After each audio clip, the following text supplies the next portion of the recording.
Феша на високо, няма равен в метафорите. Чудят ми се на историите, даже наборите. Здравейте, любители на монети и банкноти. Феншата е в YouTube с епизод 4. Започваме.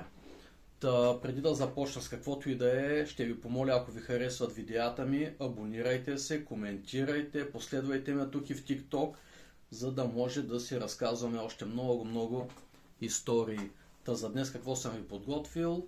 Ще ви покажа част от скромната ми колекция български банкноти. Ще поговорим за някои от най-обичаните, най-разпознаваемите, но и за някои особености при по-рядко срещаните такива. Останете и приятно гледане! Започваме разглеждането на част от колекцията ми. Ще вадя от класьори всички банкноти, които ще разглеждаме. Ще бъдат от класьорите, т.е. новички, и няма как днес да не започна с годината 51. Тези банкноти, които ви показвам, все още се продават на касите на БНБ. Съответно, това са едни големи като габарити банкноти, но ефтини на касите на БНБ. Ето една столевка с гроздоберачка, 200 лева беше с събирача на тютюневи листа. Това, което следва, е розоберачка на 50 лева.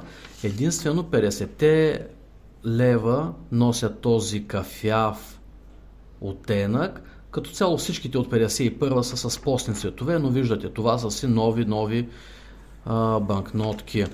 Следващата, която ще ви покажа, нека да не е тази червеникавата, ами да е тази много специална. Специална, защото е единствена по рода си българска такава банкнота, 25 лева. Говорил съм за нея в клипче.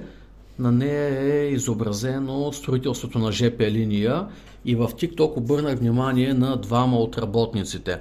Тази жена отляво виждате с полата и отдясно едно малко момченце, което също се е включило да помага. Много интересни банкноти. 500 лева от тази серия са по-скъпички, те са към 70-80 лева и те се продават на касите на БНБ.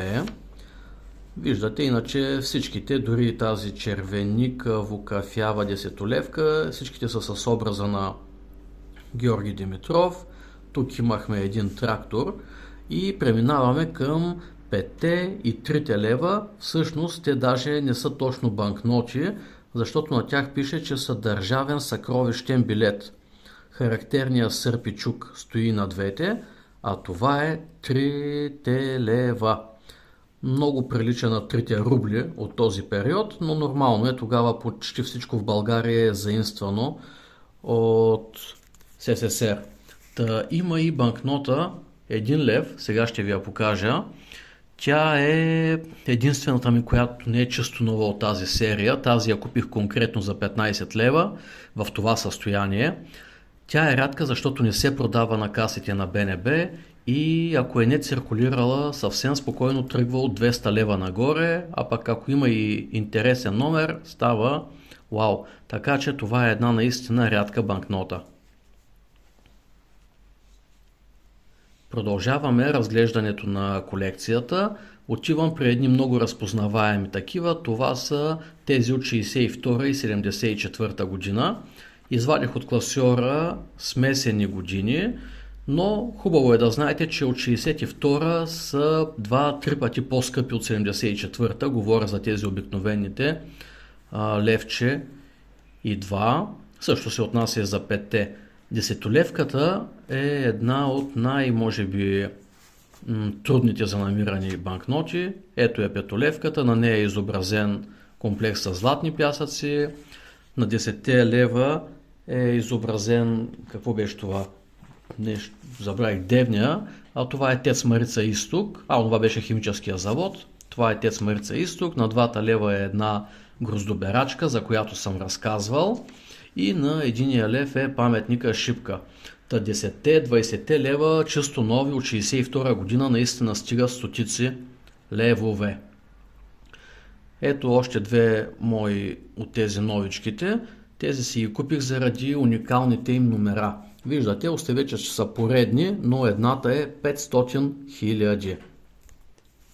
Следващата банкнотка, която искам да ви покажа, е тази от 1990 с царевец. Единствената от тази година е много хубава, интересна, в това състояние, т.е. нова е към 20 лева и нагоре. Столевките, зографките, те са два вида, от 91 и от 93 година. Изобразен е на обратната страна, изобразено е всъщност колелото на живота, което се намира в Преображенския манастир. Веднъж ходих до там, снимах го, за да ви разкажа историята на тази банкнота. Може да намерите клипа в профила ми в TikTok. Следващите банкноти, които ще разгледам, са от ранната демокрация. Започвам с тази на Христо Г. Данов. Първия будител, печатар. След това е 500 лева с Добри Христов, на която банкнота е изобразена Варненската опера. И 200 лева от 92 с Дядо Вазов, а отзад е изобразена една от неговите награди литературни, които получава. Лавров венец с лира. Страхотна банкнотка. Отново чисто новичка, както виждате. Тази банкнотка често се среща, но не и като моята. Вижте я. ЯА 000-0008, Севастократорица Десислава и от другата страна Боянската църква. Рядка е заради тази серия, която показвам, заради номера, който имам. Иначе вижте какви ми изпращат постоянно. Не такива неща съм се нагледал, колко струва, колко струва. Колко може да струва. Обикновена такава е 2,40 в БНБ. Тези парцалки, които ви показвам, са по 50 стинки, ако някой даде, левче ако даде, още по-добре. Но тази наистина струва стотици левове. Продължаваме разглеждането на скромната ми колекцийка с тези три банкноти Васил Левски. Те са различни. 94, 96 и 97 година. 94 и 97 все още се продават на касите на БНБ и не струват много, но 96 е друга работа. Вижте защо. Тя е единствената от трите, която е с холограма. Много е трудна за намиране и съответно е доста по-скъпа. Тази моята е отлична, но не циркулирала. Купих я преди време за 60 лева.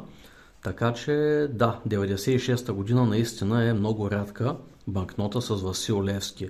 Иначе много спомени имаме, тези, които сме живели по това време, защото едно круасанче струваше толкова. Знаете, бяха гладни години. Следващите банкноти, които днес ще ви покажа, са директно от Дряново, 1994, 96 и Колю Фичето.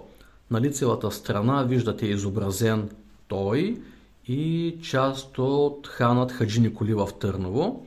На обратната страна, долу вдясно е моста край Бяла, църквата Света Тройца в Свищов и двете банкноти са с холограми и са много трудни за намиране.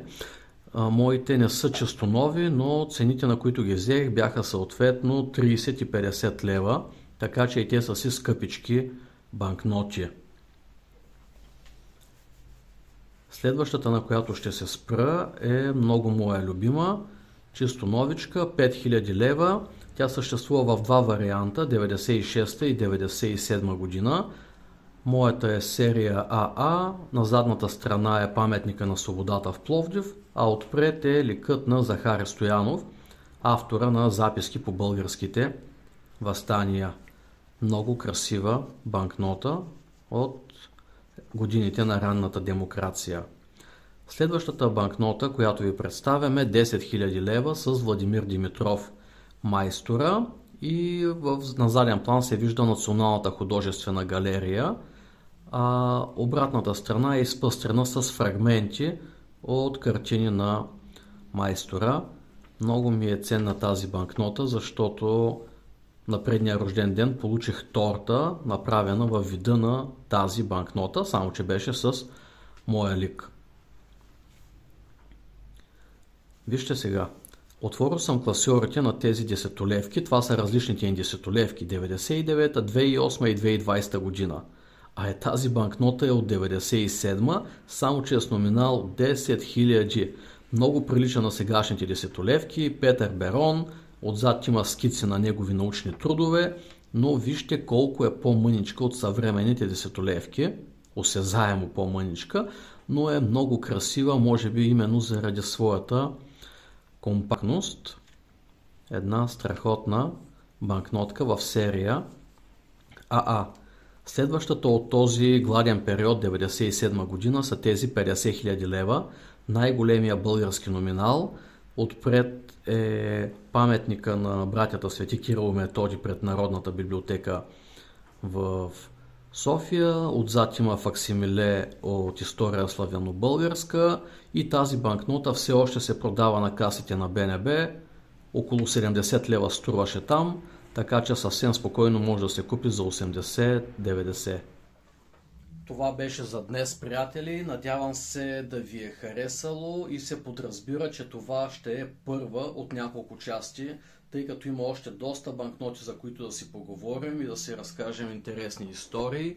Абонирайте се тук за мен в YouTube, ако ви е харесало клипчето. Последвайте ме и в TikTok. Довиждане и до нови срещи! Фенша на високо, няма равен в метафорите. Чудят ми се на историите, даже наворите.